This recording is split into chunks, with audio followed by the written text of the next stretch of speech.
Brought to you by the Every Dollar app. Start budgeting for free today. Hi, I'm calling because I have an issue that's going on with my car situation, the vehicle I purchased, and it is still not cleared, even after year number 7. Okay, explain to me what you're talking about. Okay, so I have a 16 Ford Fusion that I've been paying on since 2017. At this point, my loan was supposed to mature back in 2023 of April. We are now in 2025 of July, and I owe more than what the car is worth. And I need to figure out what I actually owe in terms of all these late fees and extensions that were taken out. Okay. So basically, who do you? Is it a Ford Motor Company loan, or is it a high interest rate loan? High interest rate loan. Okay, so you're dealing with a subprime company, and you had a bunch of late fees over the years? I did. Okay. And those have not been paid, so they've been added to the balance? They have. Okay. Is that what the balance is then, or, I mean, is there something else wrong? Not to my calculations, no. The amount that they're coming up with, I don't know where they're getting these numbers from. I have a full printout of all of my payments and late fees and the repossession that was on the account, and it still does not add up to $17,000. They repossessed the car? They did for one day. Okay. How much are they telling you still owe? $17,494.31. You still owe that? That's what they're saying. Mm-hmm. That's what I need investigated. Yeah. Have they printed you an itemized list of all the fees and how they've added up and how they got that number?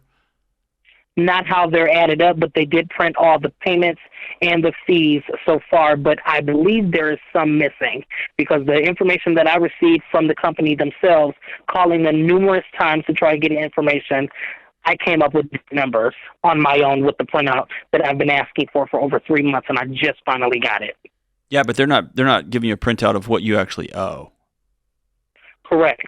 Yeah, they have to give you an itemized bill if they've continued to jack up the. Okay, well, you've got 2 options. Okay, what you're wanting is to solve for the truth of what is really owed, and your guess is based on your math that it's not 17, but that you do still owe something because you've got a bunch of late fees stacked up, and you probably got some repo charges stacked up in there as well that were not paid at the time of the repo. That's my guess. So you're thinking that there's somewhere south of $10,000 owed, but something is owed. That's what you're thinking, right? Not that much, but yes, that is true. I said south of 10,000. We don't know how much south. Correct. Between 0 and 10, right? But it's not 17 for sure. But you, in your mind, because of the math you've done. Okay. And what was the interest rate? The interest rate that I had on the car was 18.95%. Okay. Okay. All right. You have 2 options. Well, you've got 3 options, and one of them is not a good option. So you have 2 good options. One is continue the fight that you're doing, and your frustration is real, and I go along with your frustration. You're dealing with a subprime lender. They loan money to people who have bad credit. They loan money to people who don't pay their bills. They are not usually nice to work with. You have figured this out, okay? Mm-hmm. This is not news to you. You already knew this. And so they're 3 notches above a loan shark. And so, and 2 notches above the tote the note guy down in the bad end of town that rips people off even worse. But they're for sure, it's not a clean business. And it's people who aren't as business-like as you would get in a different situation. And you've already discovered all that. So your frustration is real. You've either got to plow through that and get to the bottom of this, dealing with the morons and incompetence and the I don't cares on the other end of the phone, mm-hmm. or you got to hire a lawyer. Yeah. That's your second option. Hire a lawyer and sue them. For $17,000, I'm suing them before I walk away. Okay, that's another option. I would try and say, I'm going to devote 1 more month to this, getting to the bottom of this, and if you guys can get me a number that we can agree on, I'm going to get it paid off. But guys, I got to get that. And I'm going to have to talk to somebody's boss over there to find 2 people. Somebody has 2 brain cells to rub together. So let's just keep pushing and fighting for a month.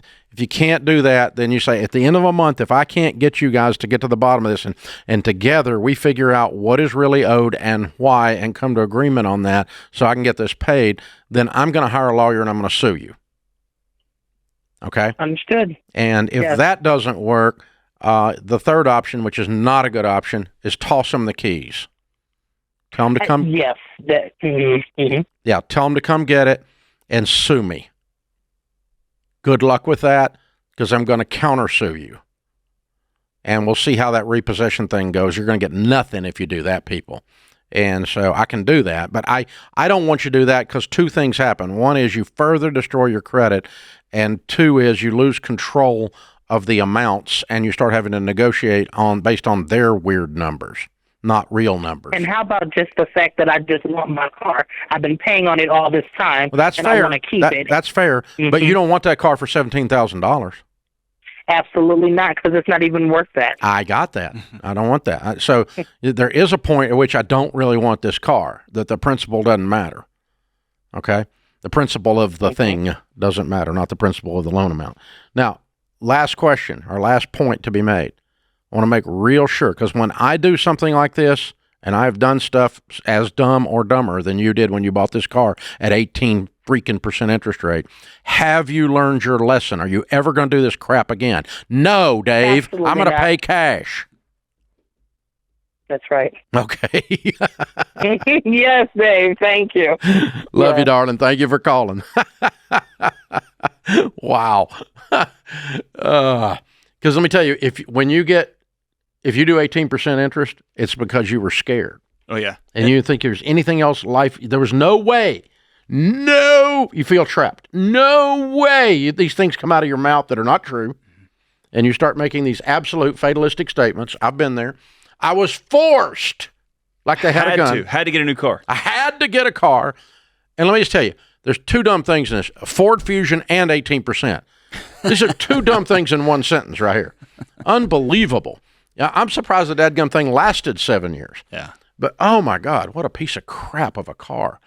And at 18% interest. Well, and I guarantee you it's like buying a Dodge Neon, God. One of those square Kias that are like cars, man. But here's the thing. If you miss your payment, I guarantee you that rolled from 18 in the fine print somewhere, it went up to 34% or whatever. Yeah, I'd be willing to bet that's where that started to stack. They may have done that. They may be carrying a higher interest rate on the unpaid late charges. That's right. There's a possibility that's in the contract. Yeah. Or there's a $10,000 repo fee that got lumped into because when you sign something that stupid, you don't read it. Right. I mean, you're relieved. You literally drive off relieved. If you tried to read it, I just give me some wheels.